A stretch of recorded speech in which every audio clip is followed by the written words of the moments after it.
Today is Saturday at saka brand out 12 hours guys. So, napag-utusan tayong magluto ng linomo.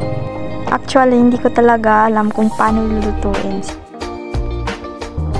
Pagod na din akong umiyak guys. So, ito na lang muna yung ginawa ko. O diba, astig.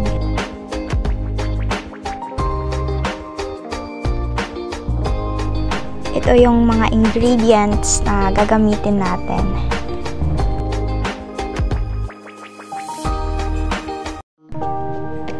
Painit muna tayo guys ng kawali kasi gigisahin muna natin yung mga ingredients at saka yung karne. Una kong nilagay dito yung luya. Tapos nag-iisip ako ano bang yung unahin, yung sibuyas ba o bawang.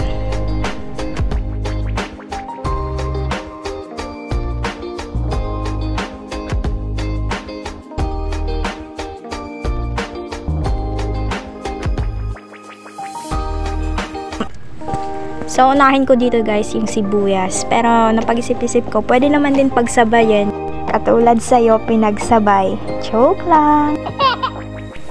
Since mabango na siya, so, I decided to put yung karne guys.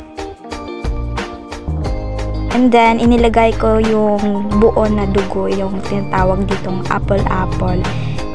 Then, halo-halo. O yung tipo nagluluto na puro halo.